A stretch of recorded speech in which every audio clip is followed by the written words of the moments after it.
Buenas tardes a todos, todas, bienvenidas.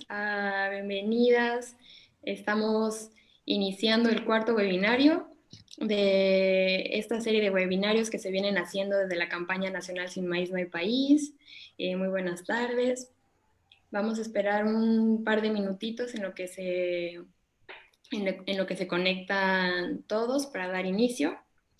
Recordarles aquí, mi nombre es Ana Kun Velázquez, estoy aquí colaborando con la campaña nacional Sin Maíz No Hay País y bueno, recordarles que este es el último webinario de esta serie que venimos haciendo, se intitula UPOP 91, Amenazas y Alternativas para América Latina y bueno, el objetivo que tenemos acá es el de compartir saberes, experiencias y estrategias en América Latina para enfrentar la UPOP 91 y bueno, vamos a darle un par de minutitos más para iniciar. En unos minutos, mi compañero Carlos Ventura, también de la campaña nacional Sin Maíz No Hay País, va a compartirles el posicionamiento de la campaña nacional Sin Maíz No Hay País y también recordarles un poquito todo el trabajo que hemos venido haciendo desde ya un par de meses con estos webinarios y les informando sobre lo que está aquí pasando en México y para después pasar a lo que ha estado pasando también en otros países de América Latina. Y en unos minutitos más. Y muchísimas gracias a todas, a todos por conectarse hoy en la tarde para acompañarnos aquí. Vamos a tener un webinario en donde tenemos la suerte de contar con 4 ponentes que les presentaré en unos momentos que nos van a estar acompañando y compartiendo sus saberes desde cuatro países de América Latina. Y bueno, Carlos, te voy pasando la palabra para que nos presentes un poquito lo que está pasando aquí en México, así como el posicionamiento de la campaña. Gracias, Carlos. Muchas gracias, Ana. Muy buenas tardes a todas y a todos por acompañarnos esta tarde en este webinar que, digamos, cierra un ciclo, pero en realidad cierra un ciclo solamente de reflexiones, pero en realidad abre muchas posibilidades para continuar encontrándonos, escuchándonos. En México, como lo veníamos haciendo, dado la coyuntura que estamos enfrentando ante intentos de legalizar despojos de semillas, criminalización de pueblos y comunidades campesinas e indígenas, pero que hoy tenemos la fortuna, como decía Ana, de escucharnos también desde otros territorios de América Latina. Entonces, para la campaña nacional Sin Maíz No Hay País, es un honor esta tarde poder compartir saberes, experiencias, estrategias de lucha y resistencia frente al despojo de las semillas y ante los intentos de grandes empresas, digamos, de apropiarse de todas las biodiversidades, de todos los bienes comunes naturales.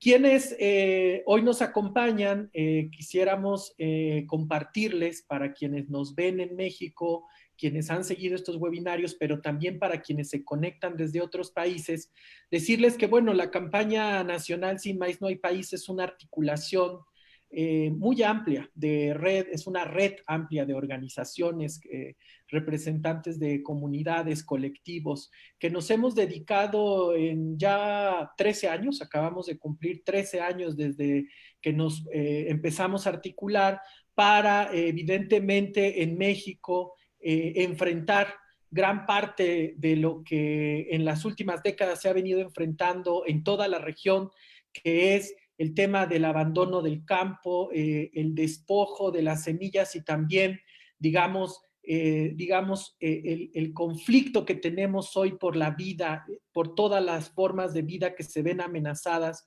por intereses transnacionales y por el abandono, en el caso de México, de estrategias más efectivas y estímulos para la vida campesina, para el respeto y protección de los derechos de los pueblos y las comunidades. Somos una organización, somos una red de organizaciones campesinas, indígenas, defensores de derechos humanos, ambientalistas, de mujeres, jóvenes, que incluye también a diversas personas especialistas en distintas disciplinas y que desde hace estos 13 años que ya les comentaba, pues luchamos por la revalorización de la agricultura campesina, por la protección y el fomento de nuestros maíces nativos desde la milpa y contra los maíces transgénicos, y que hemos pugnado por un modelo agroalimentario y nutricional sustentable. Hoy, en esta coyuntura política del país y también regional, queremos decir que nuestro único interés es la defensa del campo y la soberanía alimentaria para México, y hoy quisiéramos entretejernos con esfuerzos en toda América Latina para unir nuestras luchas y seguir apostando por ese otro mundo posible que estamos construyendo desde ya. Quisiéramos compartir con nuestras compañeras que hoy nos acompañan esta tarde, pero también con quienes nos escuchan, que tenemos un profundo agradecimiento desde la campaña nacional Sin Maíz No Hay País, con los cientos, con los miles de personas que en los últimos meses se han unido al rechazo unánime para la reforma que busca una reforma a la Ley Federal de Variedades Vegetales. Contarles rápidamente que el momento en el que nos encuentra este webinar es un momento en donde entra en vigor apenas el pasado 1 de julio el Tratado de Libre Comercio llamado TMEC con Estados Unidos y Canadá, con un antecedente que fue la entrada en vigor del TPP, y ahora, con estos pretextos de la implementación de estos tratados comerciales, intentan acelerar, intentan legalizar en México, en nuestro aparato jurídico interno, el despojo de las semillas y la criminalización de campesinas y campesinos. Es de celebrarse, compañeras y compañeros, que durante estos meses nos hemos organizado, aún a pesar del confinamiento en el que estamos, aún a pesar de la preocupación grande que nos está colocando hoy esta crisis sanitaria, en esta pandemia por el COVID. Queremos agradecer porque aún en medio de estos menesteres hemos logrado detener la reforma de Ley Federal de Variedades Vegetales, que lo que hace es unirnos precisamente, adherirnos legalmente a UPOP 91, que es el tema que hoy vamos a conocer a profundidad, y lo vamos a conocer, las amenazas de esta acta, de este UPOP 91, a la luz de otras experiencias en América Latina, como Costa Rica, como Ecuador, Colombia y Chile. No me resta más que agradecerles a todas y a todos por este empeño, por esta resistencia ante el intento en México de aprobar esta reforma a la Ley Federal de Variedades Vegetales. Solamente terminar diciendo que nuestro agradecimiento también va acompañado de la confirmación de que esta lucha no ha terminado, de que esta lucha tiene que continuar, porque muy probablemente en México en próximos meses se vuelva a intentar aprobar una ley con estas características, que ustedes van a escuchar consecuencias en algunos países de América Latina gravísimas y en otros ejercicios de resistencia, y eso es lo que hoy quisiéramos conversar juntas y juntos. Nos preparamos para una segunda intentona de reforma a la Ley Federal de Variedades Vegetales, pero en realidad esta lucha es de largo aliento, porque es una lucha que nos convoca a México y a todos los países que estamos hoy conectados a través de estas plataformas virtuales a enfrentar la amenaza de la UPOP 91, o bien a seguir resistiendo desde abajo, a seguir fortaleciendo nuestros esfuerzos colectivos en nuestros territorios para evitar a toda costa el despojo, la mercantilización de la biodiversidad y la apropiación por parte de grandes empresas de los bienes comunes naturales. Muchas gracias, compañeras, muchas gracias a todas y a todos quienes nos escuchan. A nombre de la campaña nacional Sin Maíz No Hay País, queremos agradecer y celebrar y saludar las luchas que en esta tarde, a través de esta plataforma virtual, nos encontramos, nos escuchamos y muy seguramente nos vamos a seguir acompañando por los próximos tiempos. Buenas tardes. Muchas gracias, Carlos. Ahora voy a tener el honor de presentarles a nuestras ponentes que nos van a estar acompañando esta tarde. Entonces, primero contamos con la presencia de Laura Gutiérrez, quien es antropóloga, profesora del Instituto de Bioética de la Universidad Javeriana en Bogotá, Colombia, y miembro de la ONG Grupo Semillas. Su investigación y activismo se ha centrado en el análisis de los procesos legales y económicos de mercantilización de las semillas y de las resistencias y alternativas para proteger la biodiversidad agrícola y defender las semillas como bienes comunes en el marco de la soberanía alimentaria de los pueblos.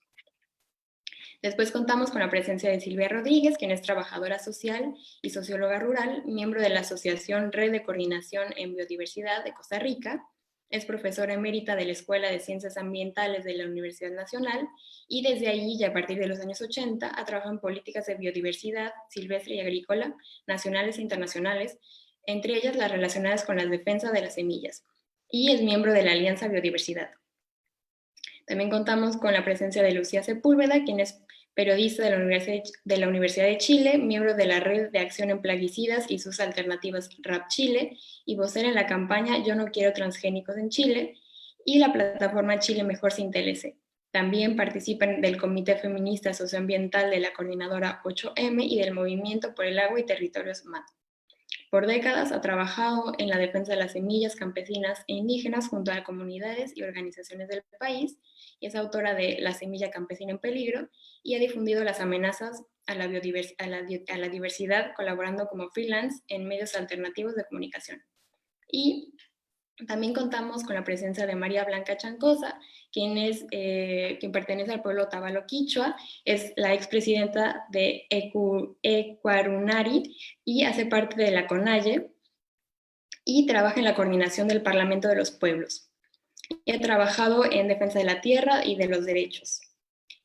Muchas gracias a todas por estar aquí presentes con nosotros. Y ahora le voy a pasar la palabra a Laura, que nos va a platicar un poco de la situación allá en Colombia. Muchas gracias, Laura.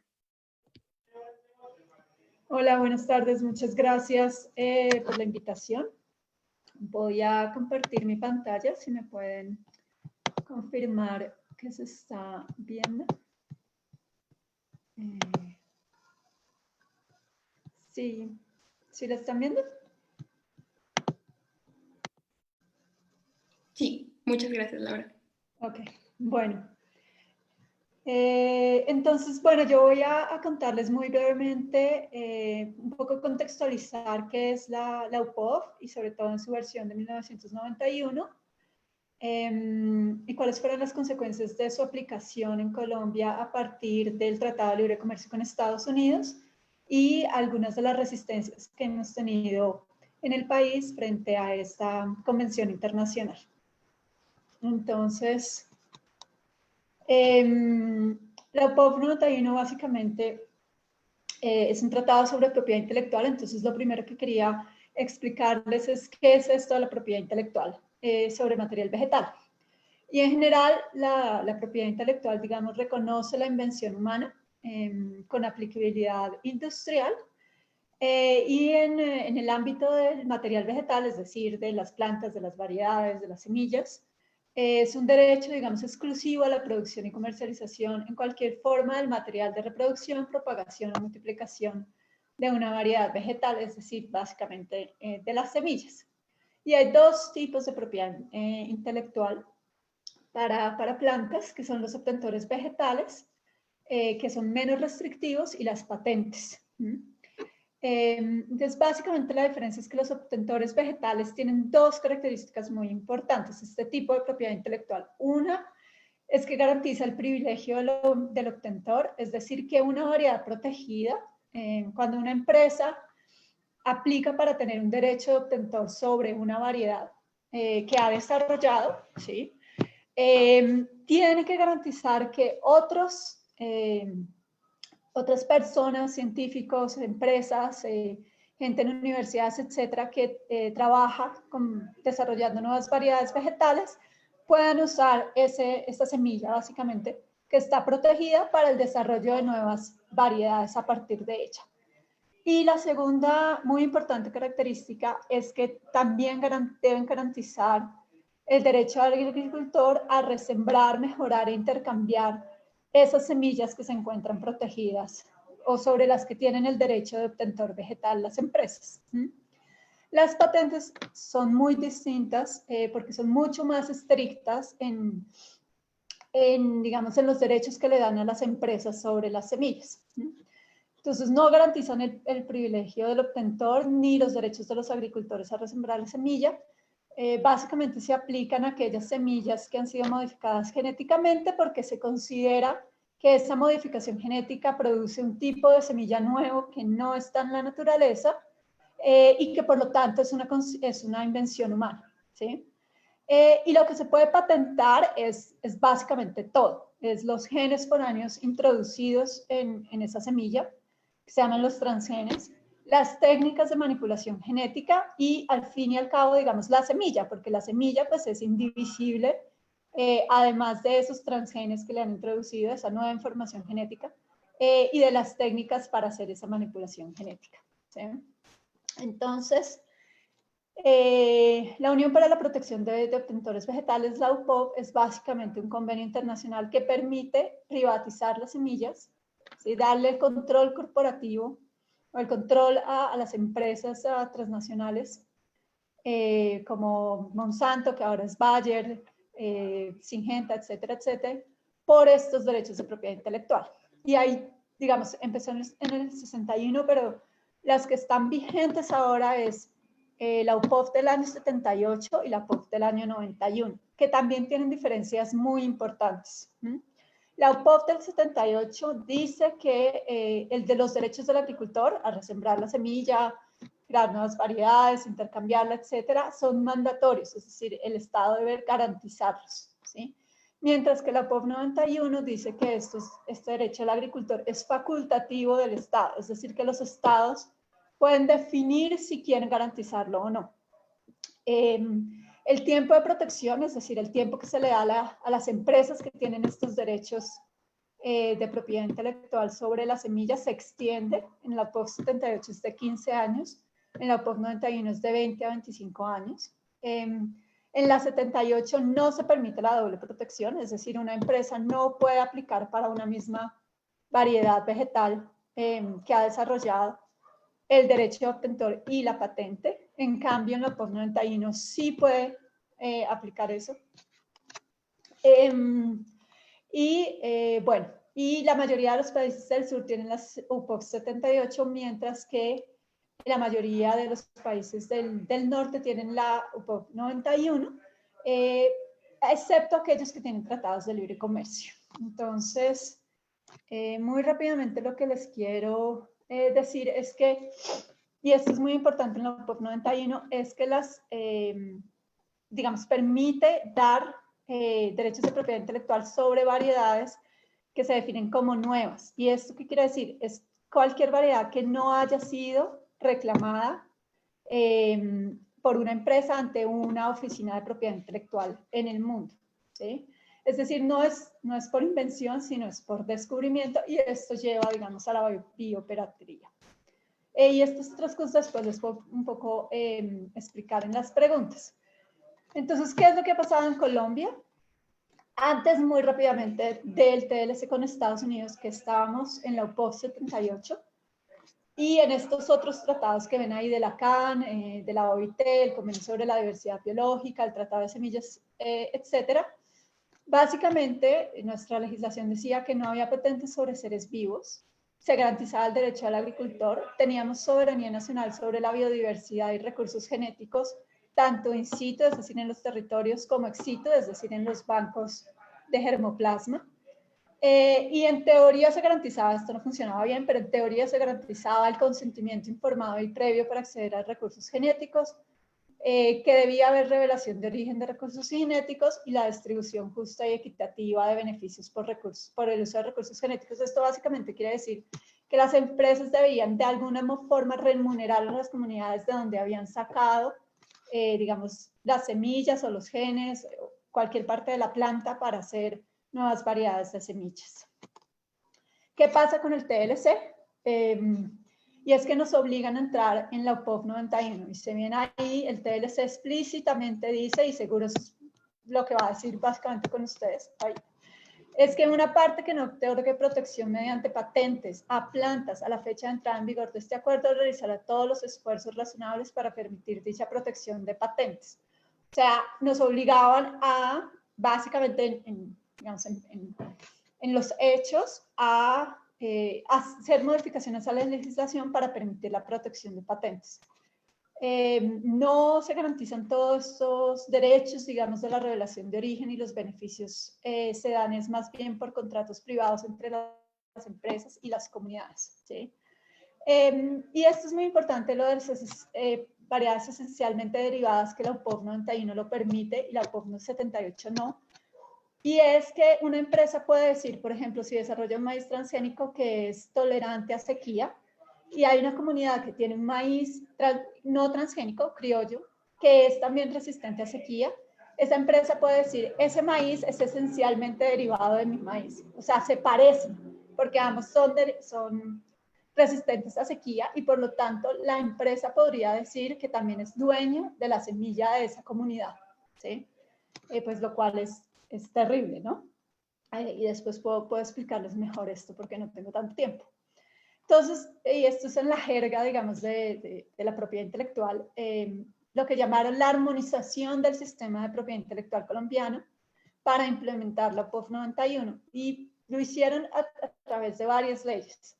La primera, la 1518, que aprueba la UPOV 91, la 1032 de 2006, y esto es muy importante, y es cómo se hace la criminalización de las semillas, y es que cambiaron el Código Penal para incluir las plantas, porque antes en nuestro Código Penal solo había multas y prisión para aquellos que violaran propiedad intelectual, pero solamente de invenciones industriales, pero no para las plantas.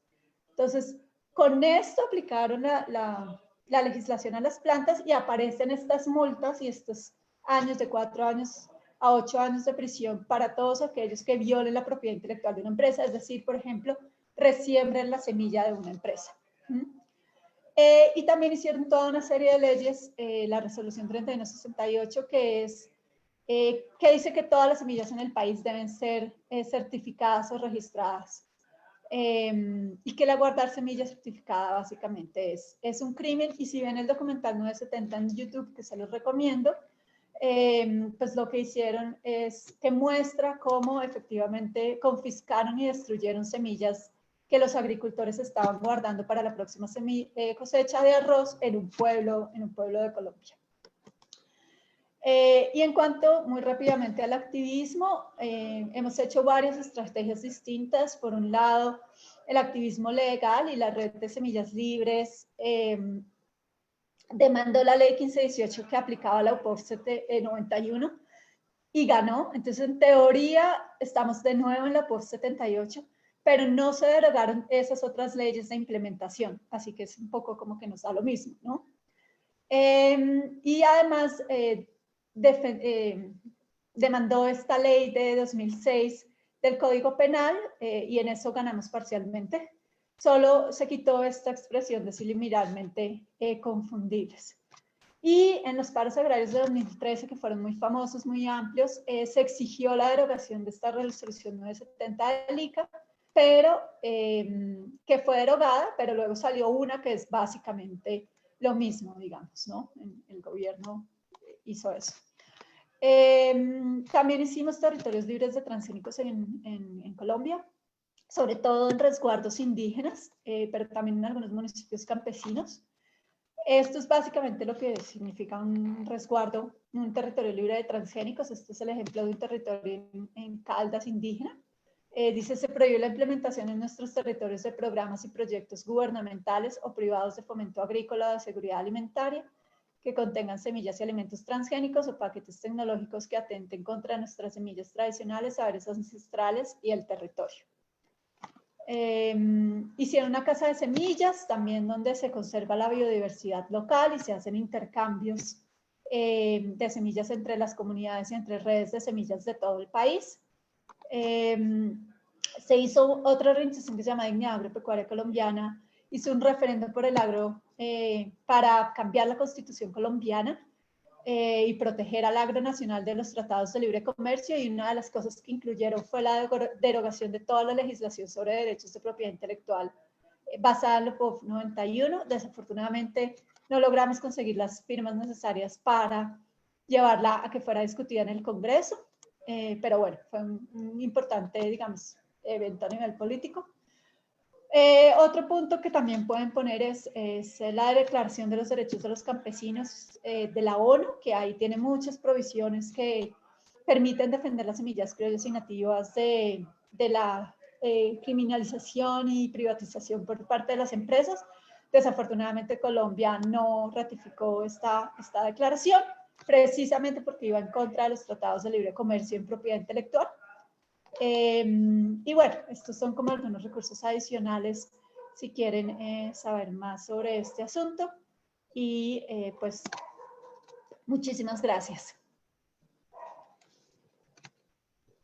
Muchas gracias, Laura, por tu intervención. Igual estoy segura que después en las preguntas vas a poder desarrollar más algunos de los temas, que es un tema muy, muy amplio el que estamos tratando acá.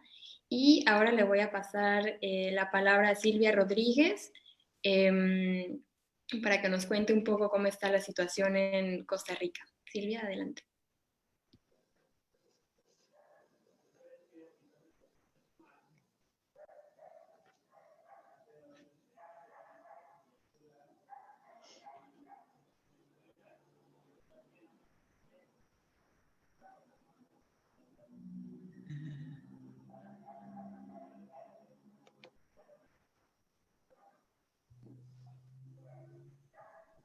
¿Se ve completa la pantalla? ¿Se ve completa la pantalla, Ana? Ahí estamos viendo tu presentación, pero no está en pantalla completa. Si quieres ponerle abajo, me parece que es a la derecha, hay un pequeño loguito para poder, o ahí en donde estabas. Aquí. Ahí está.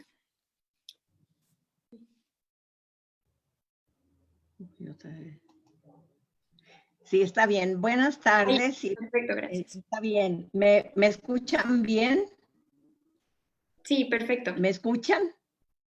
Bueno, buenas tardes, y primero que todo, un agradecimiento a Sin Maíz, no hay país por la invitación. Pertenezco a la red de coordinación en biodiversidad, y debido al tiempo tan pequeño, bueno, voy a presentarles precisamente, o decirles que no me voy a referir a todo el proceso en contra de la aprobación de UPOV 91 en Costa Rica, que empezó desde el 2003, 2008, sino solamente una síntesis apretada de lo que estamos haciendo ahora después de casi 12 años de aprobación, porque nos surgía conocer toda esa maraña de tratados comerciales y tratados de la ONU, que son un poco diferentes los comerciales de los de la ONU, que casi que son los últimos, ¿verdad? Los de la ONU, que tomamos como base de nuestra lucha para liberar de sus efectos a las semillas criollas y campesinas.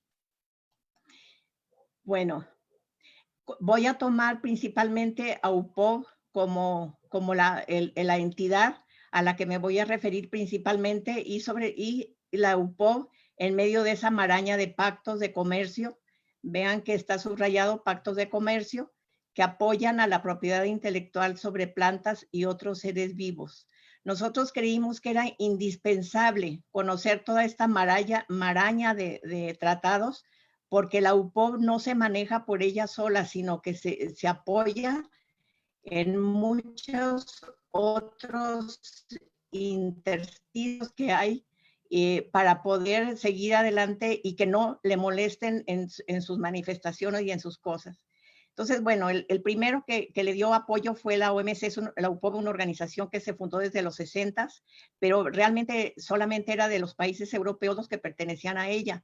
Entonces, cuando se aprobó los tratados de la Organización Mundial del Comercio, entre ellos el Acuerdo de Derechos de Propiedad Intelectual, que se conoce como ADPIC, una organización que es multilateral, ahí fue cuando le empezaron a dar pelota a la UPOV, aunque no dijeron que era la UPOV por la que todos los países que se adherían a la OMC tenían que pertenecer bueno, tenían que dar algún tipo de propiedad intelectual, en el caso de variedades de plantas, que podría ser sui generis. Eso sui generis mucha gente lo interpretó como que era precisamente el decir que teníamos que pertenecer a UPOV, aunque no lo calificaban si era 78 o si era 91.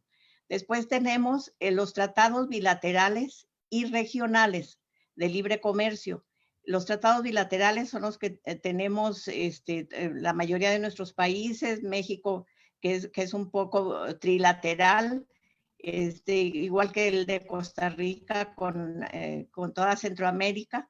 El TEMEC es parte de eso.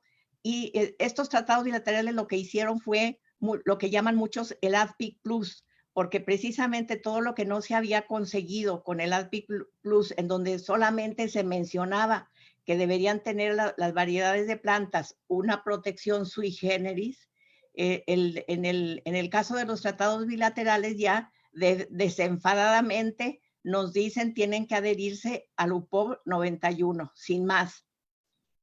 Los tratados regionales como el que está firmando México, que es el TPP más 11, igualmente son tratados que vienen solamente a darle configuración y a aprobar lo de UPOV 91.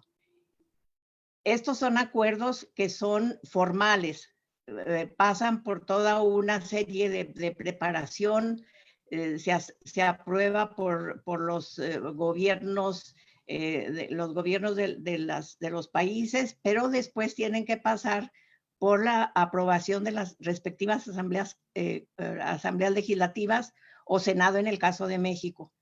Estos, por eso les llamo acuerdos formales. Después tenemos otros que también apoyan a la UPOV, que son los acuerdos semiformales. ¿Por qué acuerdos semiformales? Porque también pasan por el estudio de los respectivos países, también pasan por la aprobación de la Asamblea Legislativa o del Senado, pero lo que tienen de diferencia es que en realidad no... disculpen el teléfono. Que estos acuerdos semiformales no tienen, se manejan de una forma menos rígida. Aquí tenemos, por ejemplo, a la OCDE, que es una organización poco conocida en América Latina, pero la estoy incluyendo porque está México, Chile y recientemente Colombia y ya Costa Rica también. Y esta OCDE tiene una facilidad de poder pasar llegar a acuerdos más flexibles que los que se logran por este medio. Después tenemos otros acuerdos informales que son grupos de países que se reúnen para presionar, y ahí tenemos una cosa que se llama el grupo Cairns, el grupo Ottawa, etcétera. Entonces, de todos estos tratados y organizaciones, se vale la UPOV para presionarnos a nosotros. No les basta con que hayamos firmado en los tratados bilaterales, sino que van pasando por todo este entramado de otros tratados, los cuales debemos conocer. Bueno, tengo poco tiempo, pero entonces les quiero decir rápidamente que además de esos tratados comerciales, la UPOV también se mete a incidir en acuerdos de Naciones Unidas. Es decir, aquí los objetivos comerciales de la UPOV se imponen. ¿En dónde? En el Convenio de Diversidad Biológica, en la FAO, con el Tratado Internacional de Recursos Fitogenéticos y otros, en la Organización Mundial de la Propiedad Intelectual, que también es rama de las Naciones Unidas, y todas las declaraciones de los derechos indígenas y campesinos. Entonces, rápidamente decirles que en el caso de Costa Rica, pero creo que es común para la mayoría de nuestros países, hay una jerarquía de leyes. Entonces, en la punta y de la mayor importancia la Constitución, aunque encima de esto están los derechos humanos, pero cada nación es la Constitución, después los tratados y convenios internacionales y luego las leyes, decretos y reglamentos nacionales. Quiere decir que todos los tratados y convenios internacionales que les mencioné hace un rato, incluyendo UPOV, solamente están por debajo de la Constitución. O sea que todas las leyes y decretos y reglamentos nacionales tienen que adecuarse a lo que dice aquí, porque si no, no serían válidos. Entonces esto pone un peso increíblemente grande a las leyes y decretos de todos los países, de nuestros países, porque tienen que estar de acuerdo con lo que están diciendo los tratados y convenios internacionales firmados por los países. Bueno, entre esas leyes les quiero decir que nosotros hemos trabajado muchísimo en dos leyes que son diferentes, pero como viene aquí esto, es una misma tenaza que aprisiona a la semilla con dos prensas. Una es la ley de registro y certificación de semillas y otra es la ley de obtenciones vegetales. Son brazos de la misma tenaza. Ambas derivan en lo esencial de los acuerdos internacionales, como ya vimos, tienen que estar dependiendo de estas, y además de las componendas formales e informales que se ven en la OCDE y en los grupos estos que les mencioné que se reúnen informalmente para incidir en todo esto.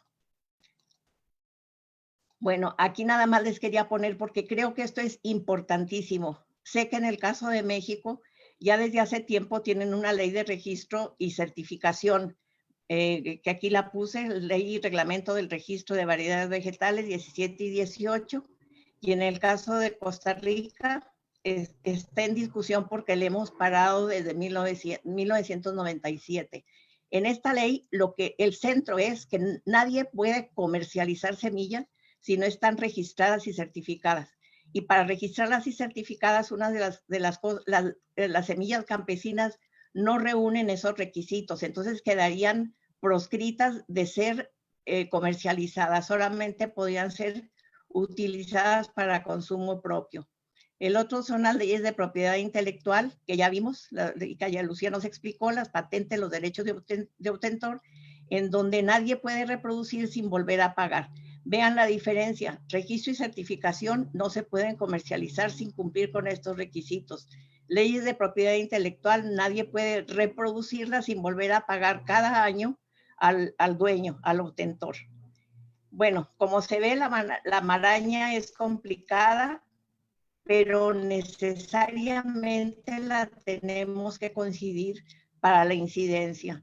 Esto es una de los consejos que quería dejar en este webinario, que no podemos solamente conocer a UPOV de manera aislada, sin conocer todo lo que está alrededor de ella, todo lo que la hace posible, y por lo tanto también poder influir desde lo que nosotros hacemos, lo que nos ha servido, que para muchos países no es así, es que Costa Rica sí es parte de los derechos de los indígenas, de los derechos de los agricultores, que recientemente se aprobó, y desde ahí los pocos espacios o artículos que otorgan derechos a los agricultores es lo que nos ha permitido parar la ley de registro y certificación de semillas increíblemente desde 1999. Y todavía estamos en la lucha porque ahora que ya pertenecemos a la OCDE, una de las cosas que obligan allí es pertenecer a UPOV 91. Muchas gracias. Muchísimas gracias, Silvia. Una pequeña paréntesis para recordarle a todos y todas las participantes que si quieren hacerles preguntas a las ponentes, nos las pueden poner por el chat, por Facebook, ya que al final va a haber 2 rondas de preguntas. Y bueno, sin más, le paso ahora la palabra a Lucía, que nos va a hablar del caso de Chile. Lucía, adelante. Muchas gracias y sobre todo agradecer la invitación de la campaña Sin Maíz No Hay País, porque valoramos muchísimo la experiencia de México en la defensa de su bien común, el maíz. Voy a compartir ahora la pantalla, si es que lo logro, ¿sí? Para presentar.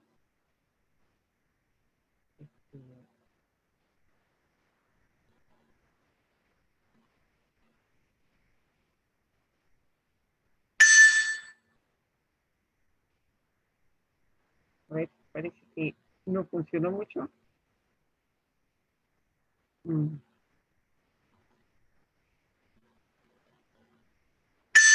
Es la cuarta opción abajo, ahí me entró la duda. Me aparece otra cosa. Con la tercera. Ahí. No. Uf, qué lío. Estoy perdiendo el tiempo.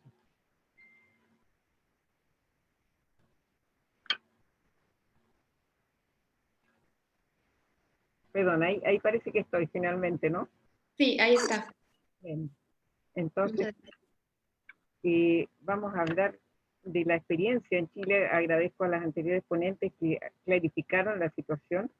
Y acá entonces yo les puedo contar que Chile aún no es miembro de UPOC 91, pese a que tiene N tratados que así se lo han exigido. Entonces lo de los tratados también es algo que depende de si luchas puedes salir de aquello. No tiene la ley Monsanto nuestra, que sería la ley de obtentores vegetales, no la han podido aprobar hasta la fecha, por tanto formalmente no lo es, aunque sí tiene muchas de sus cláusulas vigentes, por ejemplo en cuanto a certificación de la semilla. ¿Cuáles son los peligros que enfrenta en Chile la semilla campesina y tradicional? El uso indiscriminado de plaguicidas altamente peligrosos es uno de ellos, de los PAP, como le llamamos en Rapal y en el mundo. El uso de semillas transgénicas para la exportación, el cultivo y uso, que se exportan a los grandes productores de transgénicos. Y en tercer lugar, ahora el Tratado Transpacífico, el TPP-11, que reflota esta ley que habíamos logrado parar. Entonces voy a tratar de hacer una pequeña historia de esto. Nosotros hemos tenido que combatir un paquete de leyes pro transgénicos y antisemilla con el fuerte lobby industrial de las transnacionales como la Bayer Monsanto, Syngenta, Pioneer, etcétera, y también con los sucesivos gobiernos de los presidentes Sebastián Piñera y Bachelet. Ambos han tenido dos gobiernos y ambos han sido parte de estos paquetes de leyes. Estas leyes han sido, bueno, el convenio POP 91 que fue aprobado por el Congreso chileno en el año 2011. Después los proyectos de ley que era para implementar aquello, el de obtentores vegetales, que nosotros llamamos ley Monsanto, como en otros países de América Latina. Otro ley que se presentó en paralelo de transgénicos, que iba a permitir los cultivos transgénicos para el mercado interno, puesto que hasta ahora solamente Chile es un exportador de semillas de transgénicos, pero no produce para el mercado interno. Estas dos leyes están detenidas, pero en el caso de los transgénicos se viene ahora al parecer una regulación por decreto que no nos favorece. Y la última ley es el TPP-11 nuevamente, con el regreso del UPOC 91. En la historia de esto empezó el año 2008, cuando la presidenta Bachelet en su primer periodo envió esta ley a la Cámara de Diputados. Ahí nosotros empezamos una campaña, invitamos a Chile a Marie-Monique Robin, porque nadie entendía de estos temas. El tema de la semilla no se hablaba, y de Monsanto tampoco. Pero a pesar de todo, el 2010 la ley Monsanto fue aprobada por la Cámara de Diputados, una de nuestras dos cámaras. Entonces iniciamos un movimiento muy fuerte con las compañeras de Ana Muri, el movimiento de la Asociación Nacional de Mujeres Rurales Indígenas, con campesinos y campesinas de todo el país, con el OLCA, el Observatorio de Conflictos Ambientales, que fue creando mucho revuelo, iniciando un movimiento social de defensa de la semilla. Lanzamos un libro, La semilla campesina en peligro. Y el Senado, entre tanto, estábamos luchando contra la ley de obtentores, y el Senado, entre medio, aprueba el convenio POP 91. Ahí nace la campaña Yo no quiero transgénicos en Chile, en respuesta a la ley que se estaba pasando respecto de eso. Se me fue uno antes. Hicimos una serie de marchas en ese momento para oponernos en todo el país. Conseguimos apoyo de artistas, ahí está Manu Chao, apoyo de personalidades como Bandana Chiva, en fin, una serie de iniciativas que permitieran ir deteniendo esta ofensiva. Y tuvimos que ir, mi dedo es muy rápido. Tuvimos que ir al Senado para tratar de detener la votación, y ya en el tiempo de fines del gobierno primero de Sebastián Piñera, que ahora está en su segundo periodo, iban a aprobar esta ley de Monsanto. Nos fuimos muchas veces allí porque finalmente nunca se votaba, nos decían se va a votar y no se vota. Entonces había, qué sé yo, hacíamos intercambio de semillas, velatones, todo tipo de actividades para tratar de frenar esto y de masificar el tema en la agenda pública.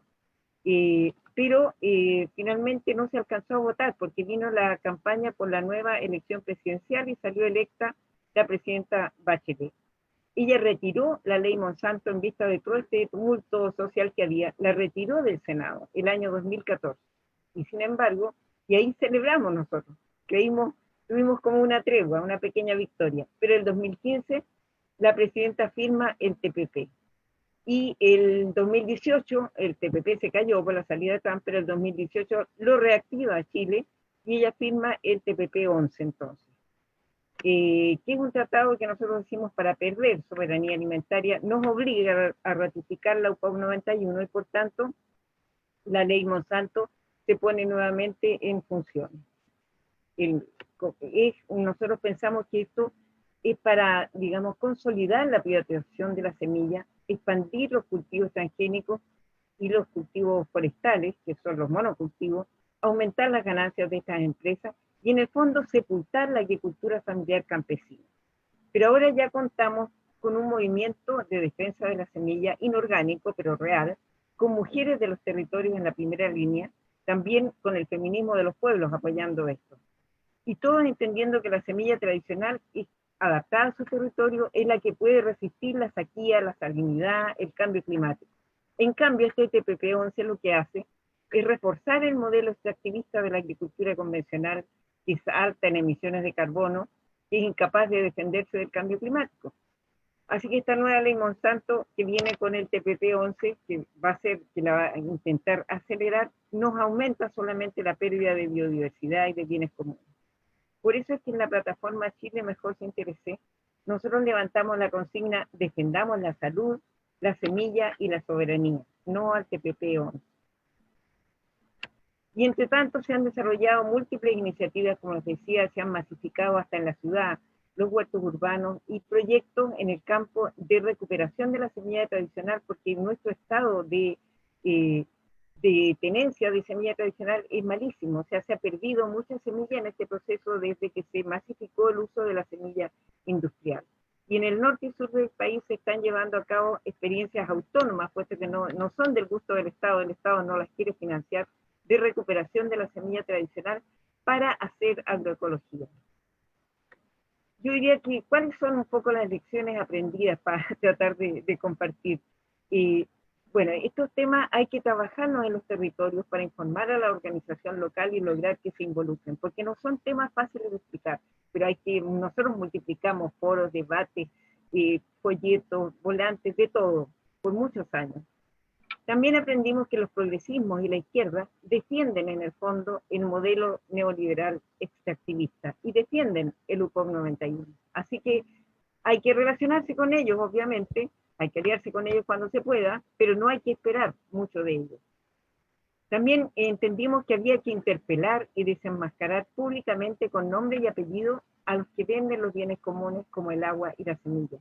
En una diapo que se me saltó ahí por los dedos, les mostraba yo que una de las cuestiones que hicimos en la campaña fue viralizar los nombres de los diputados y senadores que estaban a favor del UPOV 91 y interpelarlos por las redes sociales. Eso fue tremendo, eso significó un impacto político muy importante. Bueno, dentro de las otras lecciones que aprendimos era la necesidad de generar alianzas amplias, de manera que la defensa de la semilla sea adoptada por todo tipo de organizaciones populares y ciudadanas, feministas, defensores del agua, y sobre todo aprender también de las luchas de los pueblos hermanos como aquellos que tienen acá sus representantes. Y acá una cuestión como de realismo mágico con la que quería cerrar, que justamente hace un año nosotros hicimos un plebiscito virtual sobre el TPP, y desde luego lo ganamos. En todas las grandes regiones y localidades, localidades pequeñas también, hubo votaciones en que se rechazó el TPP-11. Eso fue en julio.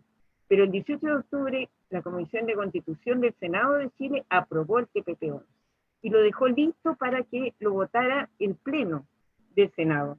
Y sin embargo, ¿qué pasó? Al día siguiente se produce en Chile, y en la foto que les muestro, de la Plaza de la Dignidad, antes llamada Plaza Italia, se produce el estallido social.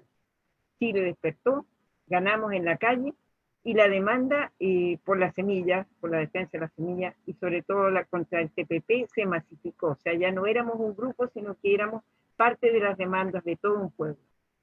Así que hoy eso queda un poco suspendido en el tiempo, es una lucha que continúa como las luchas de todos nosotros y entendemos que son esfuerzos que hay que desplegar a través de todos los tiempos en los brazos de los movimientos sociales y de las organizaciones campesinas y ambientales. Muchas gracias.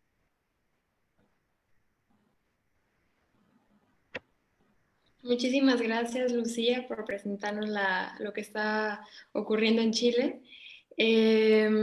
Ahora vamos a pasar con nuestra última ponente, María Blanca, que nos va a hablar sobre lo que está ocurriendo en Ecuador. María Blanca, adelante. Buenas tardes con todos y con todas. Yo creo que escuchándoles a las compañeras que me antecedieron, son similares situaciones a las que en Ecuador estamos viviendo con relación a las semillas, que en la década pasada incluso que creíamos que podría haber salido en defensa de lo que el pueblo estaba llamando a defender la soberanía alimentaria, incluso con una consigna que decía que lo propio, algo parecido a nacionalismo, que trataba de promocionar el gobierno anterior.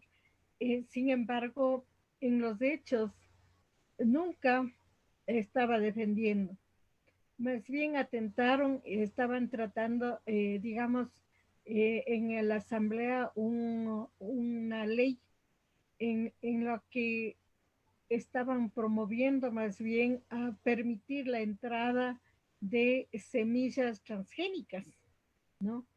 En el Ecuador. Y incluso planteaban, ¿no? Acá hay un instituto que supuestamente está encargado de una especie de laboratorio que estaba encargado de recopilar, de fortalecer las semillas, la variedad de semillas, ¿no? Aquí en el país. Pero inclusive ese instituto más bien estaba en alianza con la Bayer, quizá con la Monsanto y con otros, también a pretexto de que hay que dar oportunidad a la entrada de otros, a que haya variedad de semillas. Pero justificaban de que, claro, que vamos a dejar abierto también para que la semilla nativa continúe. Pero esa le iban a declarar, como quien dice, igual como si fuera una semilla particular.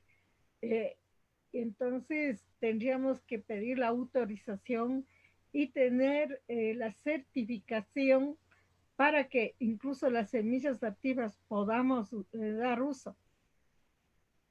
De esa forma estaban poniendo en peligro. Con esta ley se luchó durante 2, 3 años a fin de que no se toque la semilla nativa, incluidas las semillas híbridas, pero que no queremos las semillas transgénicas porque están atentando incluso el trabajo, están atentando lo que puede producir aquí en el país. Y para nosotros, la semilla y en particular el maíz, decimos, y no es solo asunto de una semilla muy particular.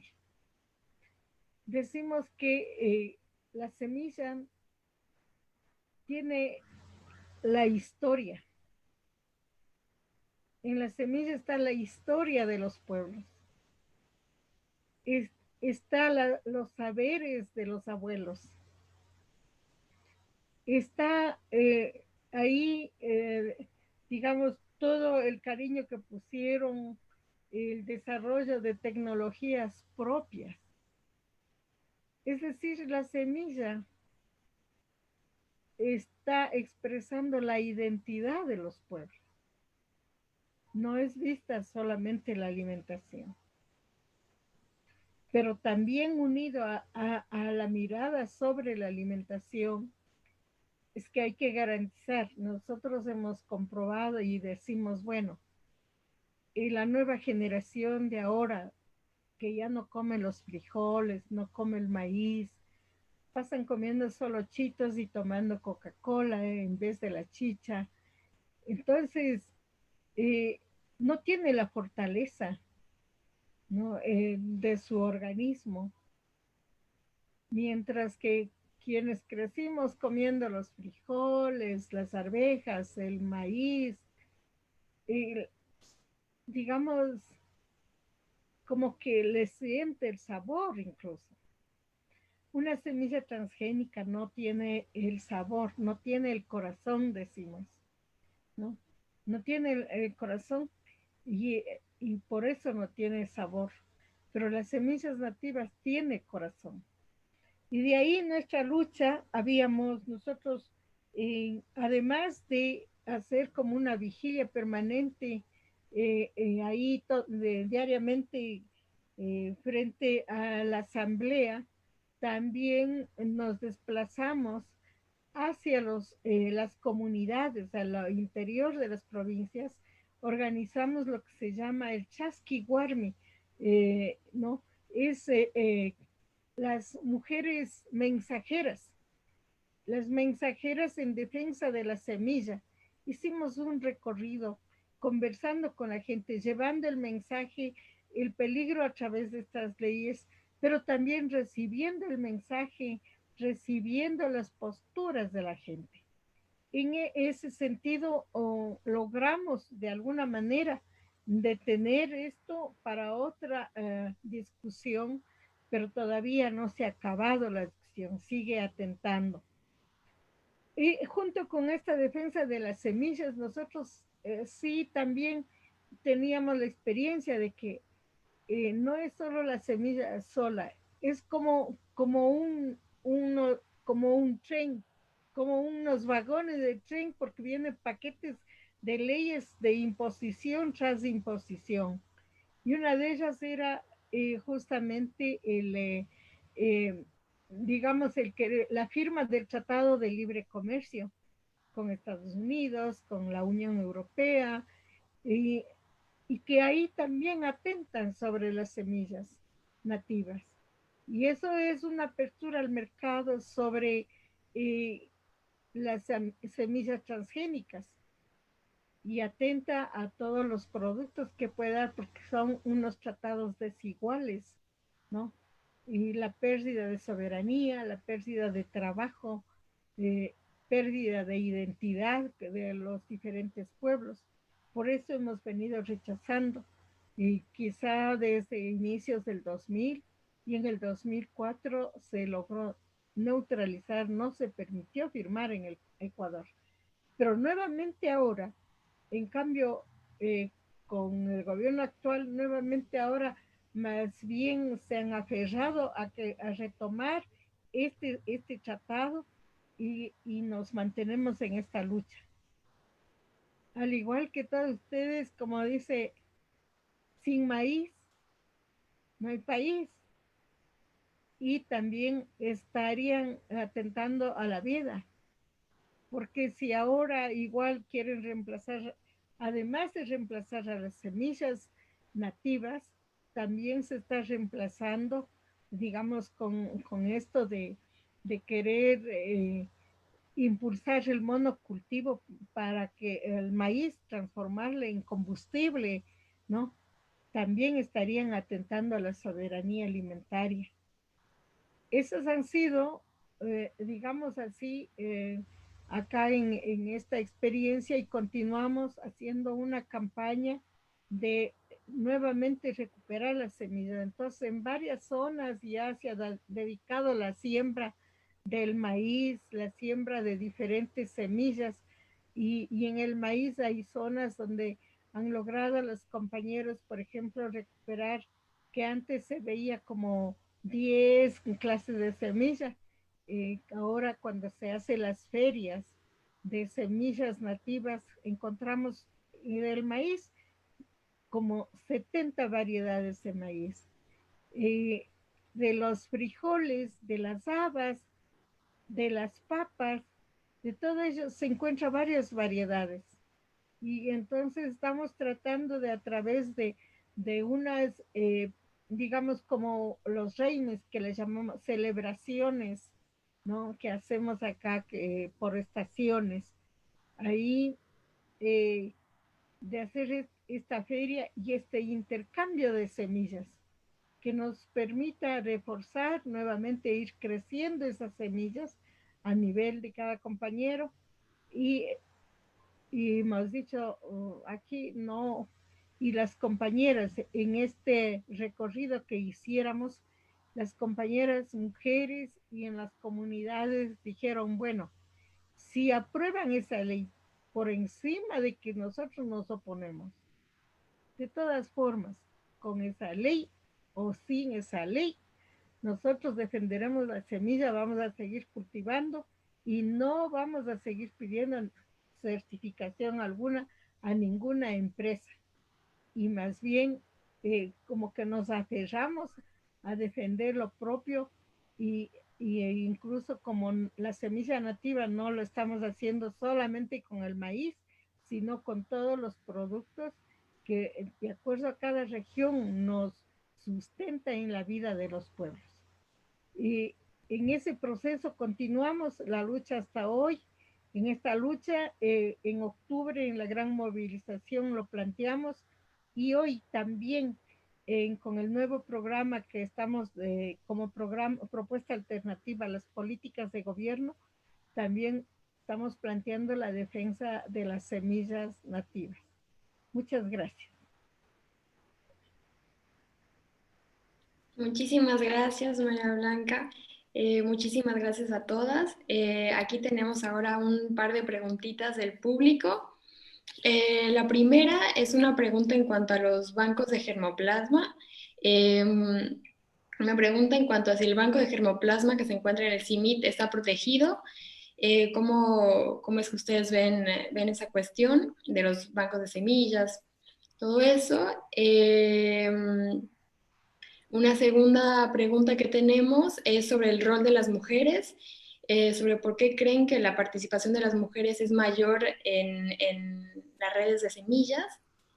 Y una tercera pregunta sobre las limitaciones para guardar semillas, sobre cuáles creen que son las principales limitaciones de guardar e intercambiar semillas. Y bueno, tenemos una cuarta pregunta para esta primera ronda para Costa Rica, sobre las dos leyes que mencionó de registro y certificación. Esto quiere decir que las semillas de los indígenas o criollas no pueden ser comercializadas como semillas o granos para el consumo. Y bueno, igual esta pregunta se puede quizás generalizar a los otros países también, preguntando sobre los efectos que tienen estas leyes sobre las semillas criollas indígenas en las comunidades de los otros países también. Entonces, si les parece bien, le voy a pasar primero la palabra a Laura y después en el mismo orden que participaron antes, si quieren ir contestando las preguntas que se sientan inspiradas a contestar. Tienen unos 3 minutitos. Gracias. Sí, muchas gracias. Pues, digamos, la experiencia en Colombia sobre las leyes de certificación de semillas es que, claro, el gobierno siempre dijo que no tenía nada que ver con derechos de propiedad intelectual, que en realidad era para garantizar la calidad y la sanidad de las semillas, pero en realidad lo que pasa es que están íntimamente ligadas, ¿no? Porque lo que pasa es que, claro, solamente las empresas, digamos, las grandes empresas que producen semillas, como decía Silvia, pueden cumplir con los requisitos para su certificación ante los organismos del Estado, porque te quieren mostrar que son homogéneos, estables, distinguibles. Básicamente lo que quiere decir eso es que son semillas que no cambian, ¿no? Que se mantienen en sus características igual a través del tiempo, porque pues esa es la única manera de garantizar esos derechos de propiedad intelectual sobre algo que es estable y que no cambia. Pero precisamente las semillas criollas son totalmente lo contrario y es así como deben ser. O sea, no queremos que las semillas criollas sean estables, homogéneas, distinguibles, porque las semillas, como bien lo decía la compañera María, es que son totalmente, están completamente siendo adaptadas en los territorios por los pueblos para sus necesidades ecosistémicas, para sus necesidades culturales, para sus necesidades de alimentación, etcétera, etcétera. Entonces las semillas, y además porque están siendo todo el tiempo intercambiadas, etcétera. Entonces las semillas lo que queremos es que siempre cambien, ¿no? Y se diversifiquen. Entonces, por eso es que las semillas criollas, bueno, además de que los campesinos e indígenas no tienen, digamos, los conocimientos, no tienen los recursos para certificar estas semillas, son unos trámites burocráticos súper complejos, cuesta plata, y obviamente que la certificación de las semillas va en contra, digamos, de la concepción que tienen los pueblos sobre las semillas como bienes comunes, ¿no? Entonces, no, digamos, es inconcebible registrar estas semillas para muchos de ellos. Entonces, al final lo que pasa es que esta exigencia de que las semillas sean solo certificadas y registradas, pues lo que hace es que beneficia a las compañías de semillas que tienen propiedad intelectual, que son las únicas que pueden hacer dicha certificación. En Colombia, entonces, después de que hubo todos estos paros y denuncias y demandas legales, etcétera, entonces el gobierno dijo no, en la nueva ley que sacaron, que las semillas criollas y nativas no estaban dentro de ese requisito de certificación. Pero de nuevo, pues esto, digamos, significa que las comunidades pues no pueden participar en el mercado, en los mercados locales, ni siquiera con estas semillas, ¿no? Sino que se restringen solamente a sus campos de cultivo. Y además, el gobierno también dijo que entonces, para garantizar supuestamente los derechos del agricultor, los campesinos podían guardar semillas, pero solamente semillas certificadas, pero solamente por una vez, solamente para el autoconsumo y en un área determinada, ¿sí? Entonces, de nuevo, esto digamos, tiene unas restricciones que son inaceptables para las comunidades. Bueno, es sobre la certificación de semillas. Sobre los bancos de germoplasma, lo que creo es que, bueno, digamos, de nuevo estos bancos van en contra, digamos, de la relación estrecha cultural y ambiental que tienen los pueblos con las semillas, porque estas semillas son retiradas del territorio, son guardadas en estos bancos congeladas, pierde su capacidad de adaptación, pierde su relación con el territorio y con las comunidades. Entonces, en realidad, la mejor manera de conservar las semillas es que se mantengan en los territorios, que la gente las siga cuidando, reproduciendo y comercializando, intercambiando, y que estas semillas, digamos, se mantengan como un ser vivo, ¿no? En el territorio. Y no congeladas en estos bancos de semillas. Ahora, evidentemente, digamos, podría tenerse semillas en estos bancos para algunas ocasiones en las cuales por alguna tragedia se pierdan las semillas, pero yo no creo que esta, digamos, deba ser para nada la estrategia principal para la conservación de semillas. Y tenemos el ejemplo de este gran banco de semillas que había en el Polo Norte, en una bóveda que se suponía que era indestructible y que ahora con los efectos del cambio climático se está viendo amenazada, pues porque donde está construida básicamente el glaciar se está derritiendo, ¿no? Entonces yo creo que la mejor conservación está en que las semillas pues sigan en los territorios, en la mano de los pueblos, y de manera dialogada y respetuosa también, pues que sigan haciendo parte de la investigación científica pues de nuestras universidades y centros de investigación.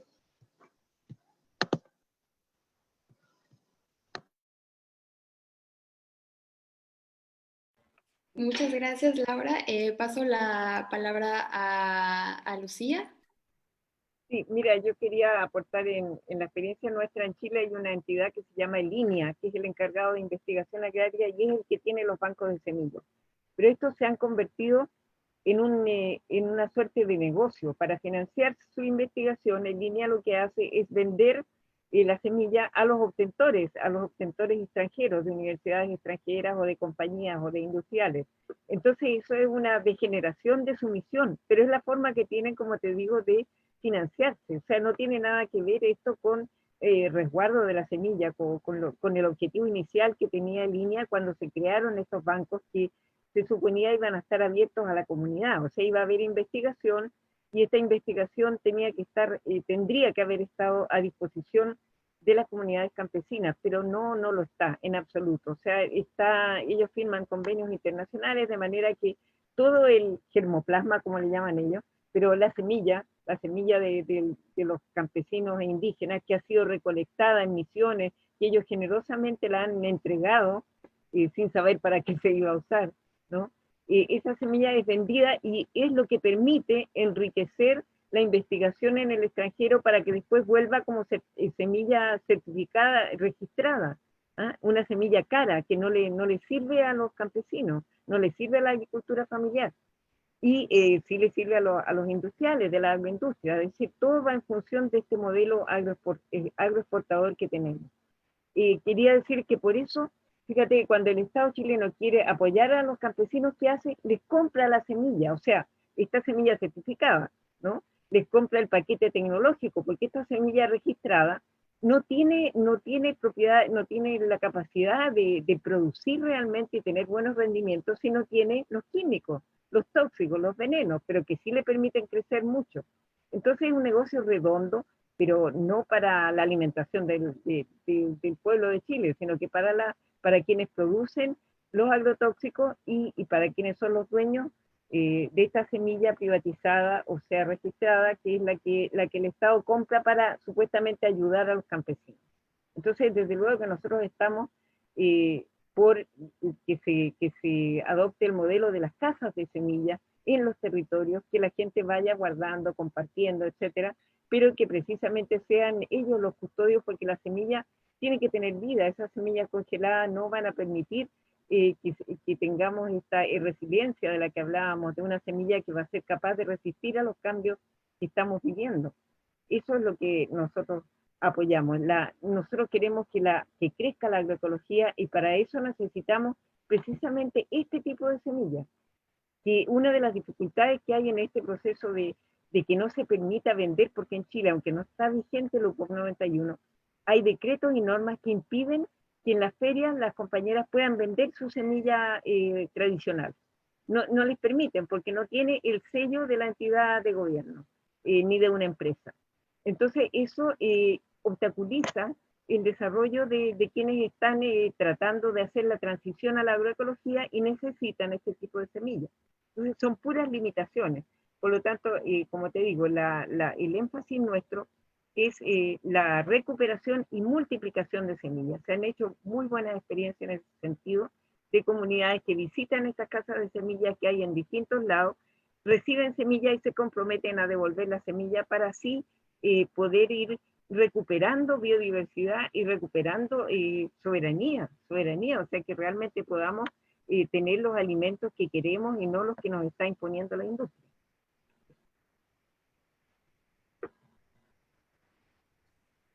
Muchas gracias, Lucía. Le paso la palabra a Silvia ahora.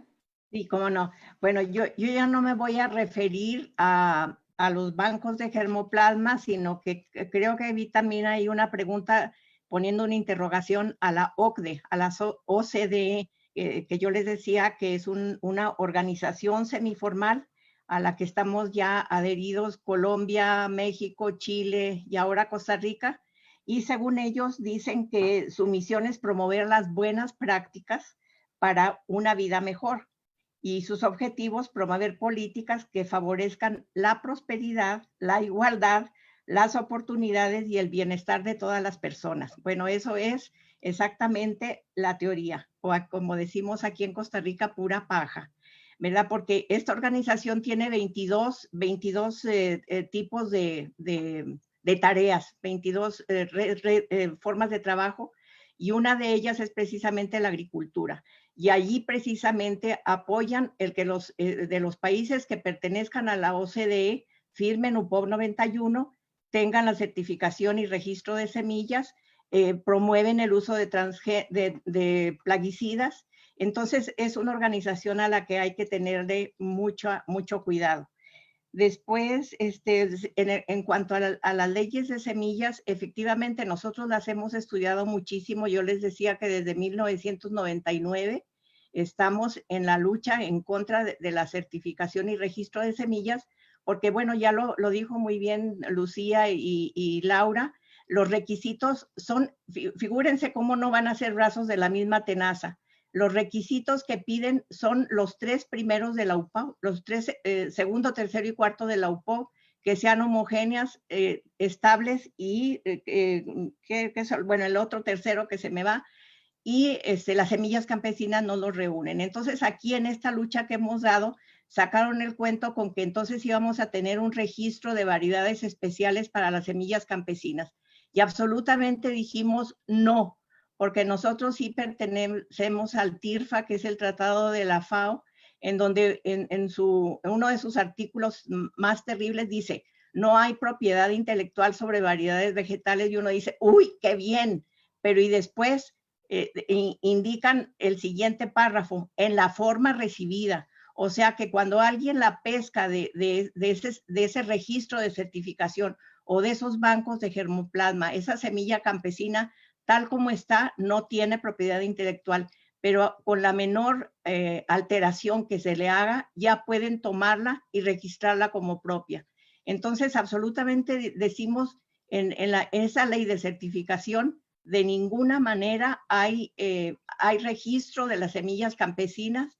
Las semillas campesinas son libres, no vamos a necesitar de que tengan que llevarlas y cumplir con ciertos requisitos, aunque sean diferentes de las otras. En esa lucha estamos. Creo que nada más. Muchas gracias. Ahora pasamos con María Blanca, recordando que hay una pregunta también sobre el rol de las mujeres en la red de guardianes de semillas.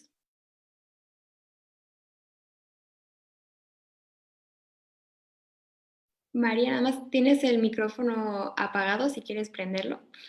Gracias. Bueno, yo creo que, como dijimos, en mi país, las semillas hemos dicho que no queremos ni que el gobierno nacionalice, digamos, porque si le va a dar el mismo trato que a las empresas, por eso dijimos no, es patrimonio de la humanidad, no puede ser de ninguna empresa. Y con esta respuesta que hubo de toda la gente en las comunas recorridas por nosotros, y luego en la organización también, o sea, nos declaramos en rebeldía, en resistencia frente a estas intenciones de esta ley del gobierno. Y por otro lado, ¿por qué las mujeres tal vez estamos como más al frente? Creo yo que por el rol que nos han brindado y las posibilidades de que tenemos de estar un poco más cerca a la chacra, quizá eso hace que también las mujeres nos preocupemos más, ¿no? Porque nos toca asegurarnos de la alimentación en la casa y también de la producción, ¿no? Claro, en el caso del campo, conjuntamente con los compañeros, con los hombres, pero eso creo que le da como que más presencia al caso de nosotros las mujeres por esta preocupación. Pero sabemos que también la semilla, esto no tiene que ver exclusivamente las mujeres, sino todos y todas. Pero quizá aparecemos como que asumimos la responsabilidad mayoritariamente las mujeres. Y, y en todos los espacios, hay espacios en los que nos visibilizamos más las mujeres, como defensoras de la tierra, como defensoras del alimento. Entonces, por el mismo hecho que incluso también eh, la sobrecarga de estas situaciones recae sobre las mujeres, eso hace que de alguna manera tengamos que defender también, porque dependemos de la chacra, dependemos de este quehacer y compartimos, ¿no? Eh, eso creo yo para lo que podemos compartir con todos los compañeros. ¿No? Lo que sí, quizá no hemos estado mucho en estos otros espacios que los compañeros han mencionado, porque también desde el comienzo quizá nosotros nunca hemos aceptado estar en el diálogo de cuarto de al lado, en el caso del TLC ni nada. Simplemente rechazamos la firma del TLC, de los tratados de libre comercio, pero tampoco hemos aceptado estar en cuarto de al lado. Puede ser tal vez un error, no sé. De alguna manera no hemos confiado y no hemos querido con nuestra presencia, digamos, permitir ni avalizar lo que están haciendo los gobiernos. Creo que el pronunciamiento a través de las marchas ha permitido dejar posicionado sobre nuestras preocupaciones. Gracias. Muchas gracias, María. Ahora venimos con la segunda ronda de preguntas. Tenemos muchas preguntas. La primera es sobre el supuesto objetivo de los transgénicos, que era el de acabar con el hambre. Si en realidad son necesarios para acabar con el hambre, en caso de que no lo sean, ¿qué otras alternativas tenemos para atender la gran demanda de producción? Tenemos otra pregunta en cuanto a los bancos de genes digitalizados y sobre el acceso y distribución de su material, si quedan incorporados y regulados de alguna manera bajo estas normativas. Tenemos otra pregunta en cuanto a la protección de las semillas nativas. ¿Cuáles son las principales barreras políticas para conseguir la protección legal de la semilla nativa? Y después tenemos un par de preguntas sobre articulación, considerando los problemas comunes que compartimos los países de América Latina y el Caribe. ¿Cómo se imaginan que podríamos ayudar a articular y fortalecer el movimiento latinoamericano de la protección de la semilla nativa? ¿Cuáles son los espacios existentes para conectar, conocer y compartir a nivel latinoamericano? ¿Y cómo imaginan que podemos fortalecerlos? Y después de una pregunta sobre el caso de Venezuela, se pregunta si se conoce sobre lo que ocurrió allá con la ley de semillas aprobada en el 2015. Al parecer esta ley incluyó el reconocimiento de las semillas indígenas, campesinas y afrodescendientes junto a sus sistemas de conocimiento, con un sistema autónomo para que desde las organizaciones comunitarias se garantice la soberanía y el derecho a circular como una opción para el sistema agroalimentario nacional, y que esto se logró como parte de un movimiento del pueblo legislador en Venezuela. Entonces, este es un ejemplo de lo que podemos aprender con la articulación entre los países. Y finalmente tenemos una última pregunta sobre la demanda colectiva contra los transgénicos en México. Bueno, aquí se pregunta que en México se presentó una demanda colectiva en el 2013 contra la introducción de los transgénicos y un juez determinó la suspensión de la entrega de permisos de cultivo de maíz transgénico cuando estaban por otorgarse para la siembra comercial. Las preguntas son, por un lado, ¿cuál es el estado actual de esta demanda? Y por otro, ¿cuál es la posición del gobierno federal al respecto? ¿Hay alguna esperanza de sacar los transgénicos, como es el caso de la iniciativa de eliminación paulatina del glifosato, que ya anunció el gobierno de México? Esa pregunta, Carlos nos va a ayudar a contestarla en el caso de México, pero para los otros países también se puede agrandar la pregunta a qué acciones legales han emprendido en Ecuador, Costa Rica y Chile que vayan en este sentido. Muchas gracias. Adelante, Laura, si quieres comenzar. Bueno, pues son muchas preguntas, entonces creo que solo me voy a concentrar en un par. Pues digamos que en cuanto a los transgénicos, lo que yo diría un poco es, digamos que no necesariamente hay que se está en contra del estudio científico, ¿no? De la investigación científica sobre el genoma de las plantas, sino en realidad es, digamos, es en la manipulación corporativa para aprovecharse, privatizar y monopolizar las semillas a partir de esa manipulación genética, ¿no? Sin tener ninguna consideración, no solamente por los derechos de los campesinos, por la soberanía alimentaria de los pueblos, pero también por digamos, las consecuencias que no sabemos de esas manipulaciones genéticas en la salud humana, en la salud animal y en general en el medio ambiente, ¿no? Ahora, en cuanto a, digamos, a la promesa de los transgénicos para combatir el hambre en el mundo, ahí hay pues muchas consideraciones, pero brevemente, digamos, yo diría uno, que es el hambre en el mundo no es una cuestión de la tecnología, el hambre en el mundo es una cuestión porque en realidad producimos suficientes alimentos para la población mundial, sino es una cuestión de la desigualdad, ¿no? De la desigualdad y del sistema económico corporativo que hace que aun cuando produzcamos muchísima comida, haya muchísima gente que muere por hambre y desnutrición, y esto está ligado obviamente pues a la financiarización de la agricultura, a su corporatización, al modelo de producir alimentos que son ultraprocesados, etcétera, etcétera. Y en todo ese modelo los transgénicos son súper importantes, ¿no?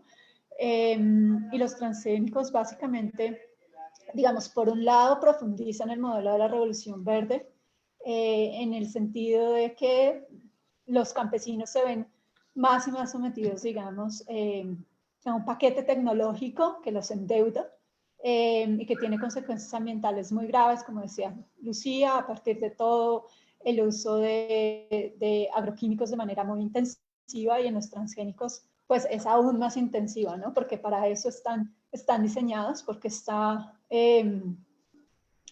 un doble negocio de las compañías.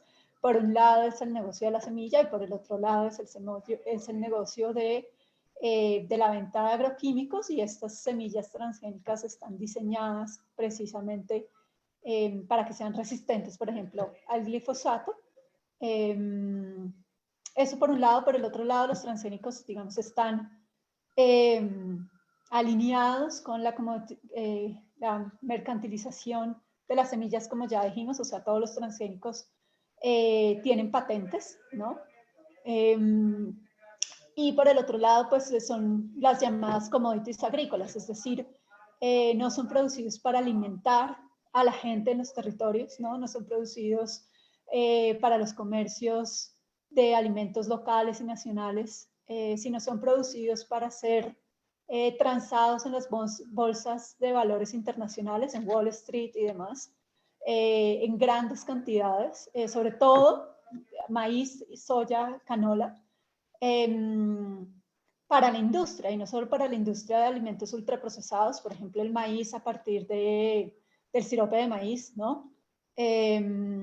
O la canola para los aceites, o la soya, por ejemplo, para conservantes, y para la industria, además de alimentos para el ganado, ¿no? Y para los pollos, etcétera, etcétera, que como sabemos, esta gran industria pues tiene unos problemas terribles de contaminación, de violación de derechos laborales, etcétera, etcétera. Pero además estos transgénicos son producidos, eso es lo que se llama, son commodities flexibles, porque además son la materia prima de otras industrias muy importantes en el mundo que no tienen nada que ver con la alimentación. Por ejemplo, los agrocombustibles, ¿no? Por ejemplo, también, bueno, muchas otras, digamos, aplicaciones que tienen y pues está comprobado, por ejemplo, en el Cono Sur, y eso puede tal vez hablar más Silvia, pues están asociados a el acaparamiento de tierras, ¿no? Y en el Cono Sur, millones y millones y millones de hectáreas que antes estaban dedicadas a la producción de cereales y de carne para el consumo nacional, digamos, ahora están destinadas a la soya transgénica, ¿sí? Para la exportación. Y con una contaminación, y Lucía puede hablar más de esto, pero hay todo un movimiento, por ejemplo, de los pueblos fumigados en el Cono Sur, de poblaciones que han sido literalmente cercadas por campos inmensos de millones de hectáreas o de miles de hectáreas de transgénicos que son fumigados por avioneta con glifosato y otros agrotóxicos aún más fuertes. Entonces, bueno, digamos que muy brevemente, porque hay muchas cosas que hablar sobre transgénicos, y creo que mi tiempo se acabó, entonces creo que lo dejaría por ahí. Gracias, Laura. Y le paso la palabra a Lucía.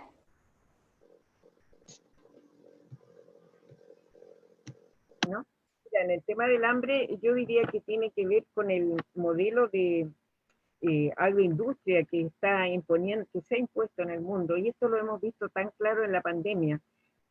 No nos resuelve el tema de cómo está produciendo el campo, la agroindustria chilena no está resolviendo el tema alimentario hoy día, cuando se necesitan legumbres y las tenemos que importar de Canadá, por ejemplo, porque Chile era un productor de porotos, que es una semilla originaria de la cual el país es centro de origen, ya no se siembra. ¿Por qué? Porque nos inundaron con porotos que vienen por los tratados de libre comercio de otros países, ¿no? Lo mismo con la lenteja que viene de Canadá, etcétera.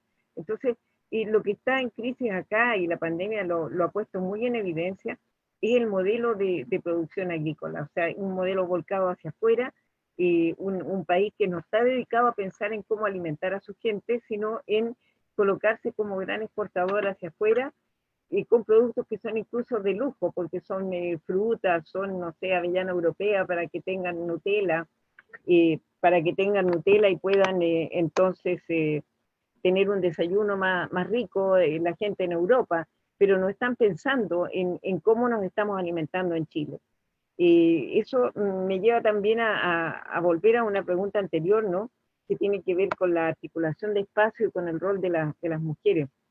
Quizás justamente porque en las mujeres es tan fuerte el tema de las tareas de cuidado, que somos las que vemos más directamente los efectos de este tipo de producción agrícola intensiva, que tiene los monocultivos, ¿no? Tienen un tremendo uso de glifosato, ya sean convencionales o transgénicos, pero usan unas cantidades, en transgénicos es mucho mayor, pero también en la agricultura convencional se usa mucho como herbicida y como desecante antes de la cosecha.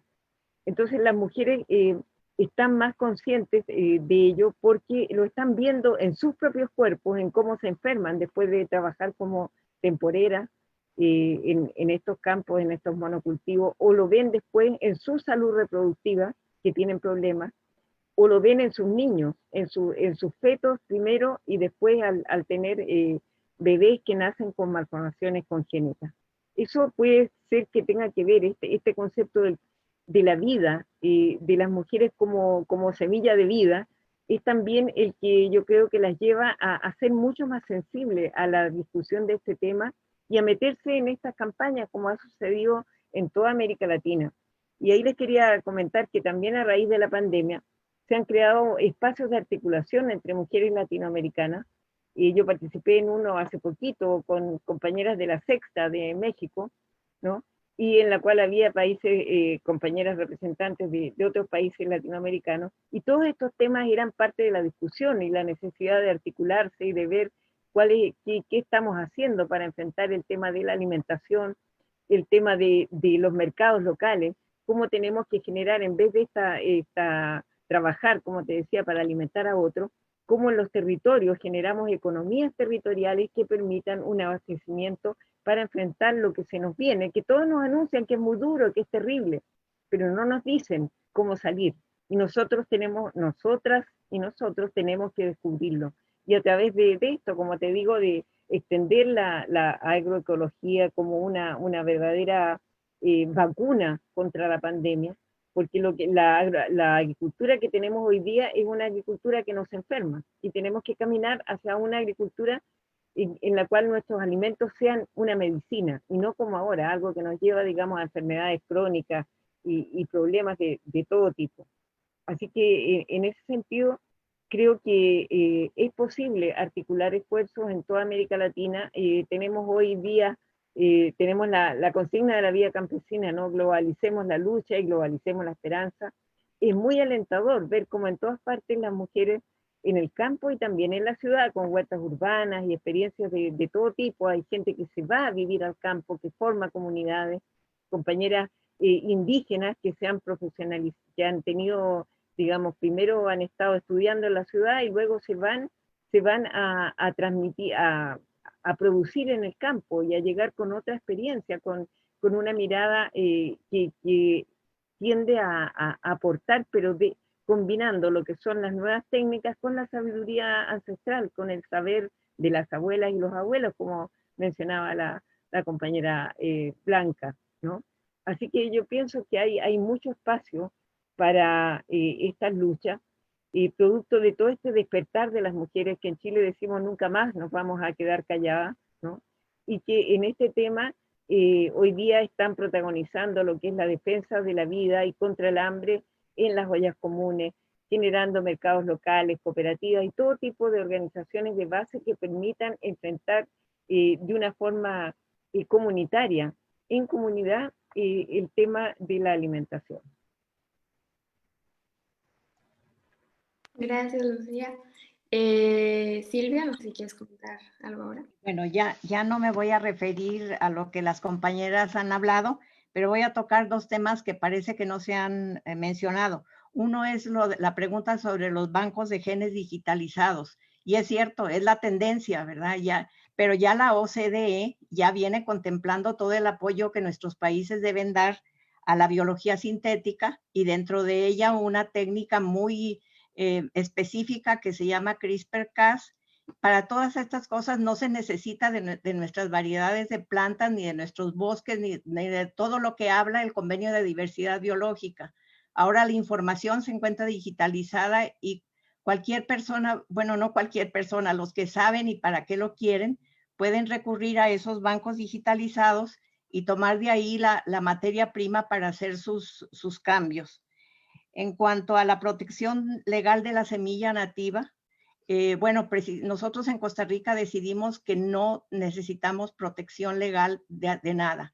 El poner todas estas cuestiones en la formalidad de una legislación que las comunidades campesinas e indígenas no tienen, ni tienen la capacidad para defenderlas pagando abogados caros, etcétera, y además porque la naturaleza de las semillas campesinas no tienen dueño específico, son de las comunidades, son de los pueblos. Entonces, la legalización partiría de una situación que no recoge la gran gama de las características de la semilla campesina e indígena. Entonces, definitivamente, por eso es parte de lo que nos hemos opuesto, y creo que escuché que en Colombia definitivamente la semilla criolla, la semilla campesina o nativa, dependiendo de la definición, no está incluida o no se va a legalizar de ninguna manera. Tiene que estar en manos de la gente, circular, moverse como se ha movido siempre, pero nunca estar rígidamente metida en una ley que las comunidades indígenas ni conocen, todo ese entramado legal para poder, en ese caso, defenderlas. Y alguien preguntó sobre cómo ligarse con estos temas y tener más información. yo les puedo decir, si pueden anotar, que pueden poner en el buscador a la revista Biodiversidad, Sustento y Culturas. Allí van a encontrar muchísima información de todo este tipo los van a poder ligar también a otro sitio que es Alianza Biodiversidad. Creo que ahí hay suficiente información. Gracias.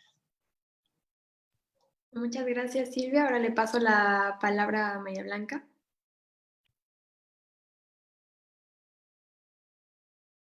Nuevamente el micrófono, si quieres volverlo a activar, por favor. Trataré de ser breve. Creo que el atentado está siendo en común para todos los países, especialmente la soberanía alimentaria, pero también a estos saberes de los pueblos. Y ahí no nos queda más retomar la lucha que teníamos, creo que por el 2000, 2004, nuevamente unir nuestras voces para poder tratar de incidir frente a las instancias internacionales donde están decidiendo y también seguir la lucha en cada uno de nuestros países para que los gobiernos de manera irresponsable no tomen decisiones a espaldas del pueblo, ¿no? Mientras, por otro lado, reitero, la campaña no es solamente hacerles conocer lo que pasa, sino que también cómo incidir para que podamos defender con estas voces que dice diciendo y haciendo, para que no quede solamente en el dicho, sino que también que puedan ir haciendo suyo en toda la población, los jóvenes, los hombres y las mujeres. Ha sido importante en este sentido. Y un poco, nosotros estábamos preocupados frente al glifosato, tuvimos problemas con Ecuador y con el gobierno también, porque lo del glifosato igual ha sido como una amenaza dentro de todos estos cultivos, ¿no? Y yo recuerdo cuando la embajadora de Estados Unidos de ese entonces decía, bueno, no pasa nada, que en el jardín utilizan. Entonces, mi respuesta a la embajadora fue, si es que realmente no pasa nada, no es una amenaza, me gustaría ponerle el glifosato en el jardín de la residencia de la embajadora de Estados Unidos para ver si cierto no le hace nada, ¿no? Y a ver si también así está garantizado su alimentación. Porque, o sea, realmente cuando nosotros recorrimos ahí en la cuestión de la frontera por el asunto Plan Colombia, ahí vimos cómo decayeron, cómo cuando decían los compañeros, decayó la cosecha del café, decayó la cosecha de cacao, igualmente en lugares donde antes cultivaban salía 20 quintales de café, ahora estaban saliendo apenas 2 y eso más dañado. Igual los animales enfermos y todo. Entonces sí, también por eso hemos rechazado este asunto y hoy unimos nuestras voces a la de ustedes con la de todos para decir no más transgénicos, ¿no? De pronto aceptamos las híbridas porque ya están, como se dice, ya aclimatadas y que de alguna manera ya ha manejado en cada terruño, en cada uno de los territorios. Pero no podemos seguir siendo un mercado abierto para que vengan a experimentar y más también atenten la economía de todos, porque cada año no podemos seguir comprando las semillas nosotros. Muchas gracias, compañeras. Muchas gracias, María Blanca. Le voy a regresar la palabra rápida a Laura para que conteste lo de Colombia. Sí, no, solamente quería hacer una precisión, y es que en Colombia, si bien se supone que las semillas nativas y criollas no hacen parte de esta ley de certificación de semillas, sí pasa lo mismo que de lo que hablaba Silvia, y esto fue en el marco de el Tratado de Paz en La Habana, y es que el gobierno quiere sacar una ley ¿no? Para la certificación de semillas nativas y criollas también. Entonces, a lo cual también muchas organizaciones en Colombia se han opuesto, pues porque precisamente consideran que lo que va a pasar es que va a haber unas muy pocas semillas criollas y nativas que van a ser legales porque han sido certificadas, ¿no? Y que la gran mayoría de las semillas, pues entonces, como no son certificadas, van a quedar como ilegales, ¿no?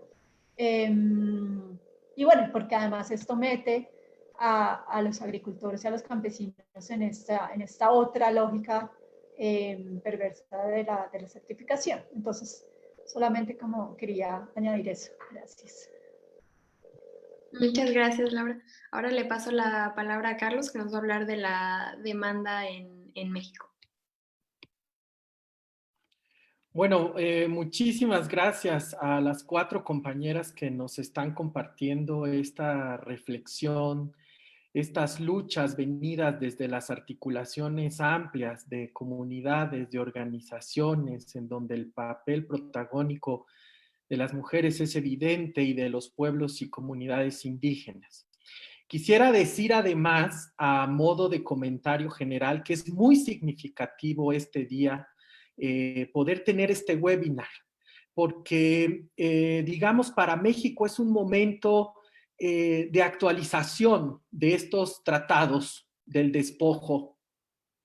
Hoy México se da cita frente al gobierno de Estados Unidos en el marco de la entrada del Tratado para América del Norte, lo que antes conocíamos como Telecan, que ahora es el TEMEC. Entonces es muy significativo para el país escuchar cómo estos tratados, como el que hemos enfrentado, el Telecan desde las últimas décadas, ahora actualizado, sigue perfeccionándose no para la protección de los derechos, hoy confirmamos eso, sino para el despojo de las semillas, para la privatización de la biodiversidad y de los bienes comunes. Entonces, es de celebrarse, por un lado, digamos, este encuentro en momentos políticos globales tan interesantes, tan complejos.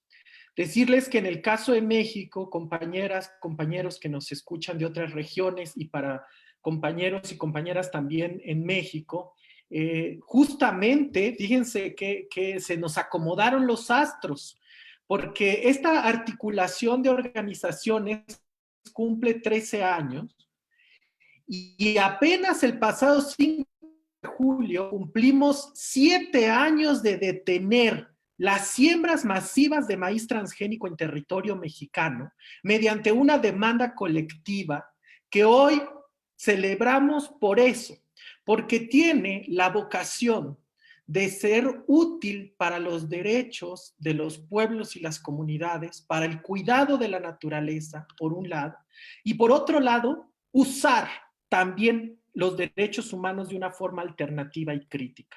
Porque me llama la atención de lo que hemos estado comentando, que así como las grandes transnacionales, como los grandes poderes que en este momento se imponen o se pretenden imponer sobre nuestros territorios, construyen andamiajes legales a nivel local e internacional para el despojo, hoy también podríamos confirmar que necesitamos, por un lado, informarnos todavía más, como bien decía Lucía, Laura, Silvia, María Blanca, informar en los territorios, construir con las comunidades a partir de los saberes, para construir alternativas y construir estrategias organizadas, articuladas para enfrentar estos andamiajes legales del despojo. Entonces, esta tarde hemos aprendido un poco más sobre el tema del UPOP 91. Hemos aprendido un poco más sobre cómo se articula este instrumento internacional con otros instrumentos. Hemos aprendido más de experiencias concretas como las que ustedes nos han compartido, compañeras, de los efectos tan nocivos para la vida en todas sus manifestaciones en los territorios. Confirmamos la necesidad de seguirnos encontrando, no solo en nuestros países, sino también a nivel hoy continental. Confirmamos que la centralidad de las mujeres y los pueblos indígenas es fundamental para esta lucha. Pero además nos quedamos con tareas que tienen que ver con aprender todavía más juntas y juntos de esta complejidad que se nos está presentando.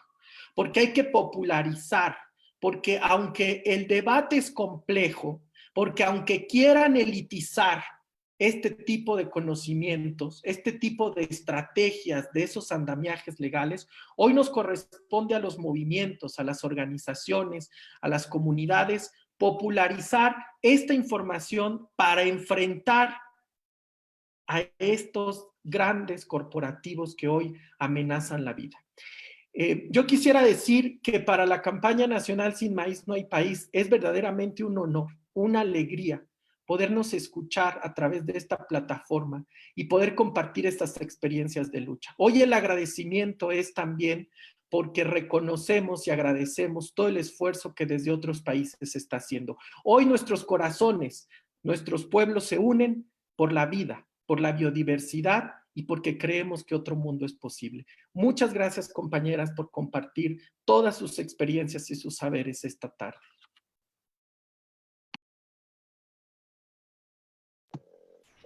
Muchísimas gracias a ustedes por la invitación.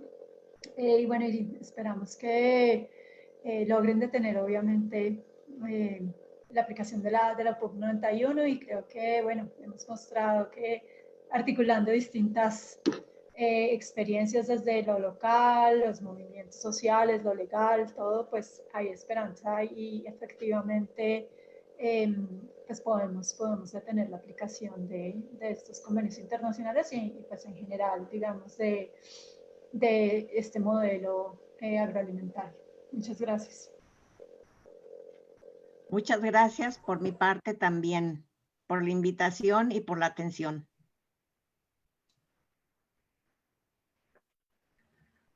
Yo también encantada y agradecida de los compañeros que nos convocaron y también de todo lo que aprendí de las compañeras acá que expusieron, porque me confirma que así como, tal cual dijo Carlos, así como los otros se alían y se articulan, nosotros también. Hemos visto en estos días que respecto a los transgénicos, por ejemplo, se lanzaron las empresas y los estados respondieron en Bolivia, en Ecuador, también en Chile, para pasar nuevas normas que permitieran ampliar el negocio de los transgénicos. Entonces, si ellos actúan tan articulados desde Estados Unidos también, ¿no? Porque pasaron una norma que es casi idéntica en todos los estados y que tiene que ver con lo último que habló, me parece que Laura fue, que habló de la técnica CRISPR.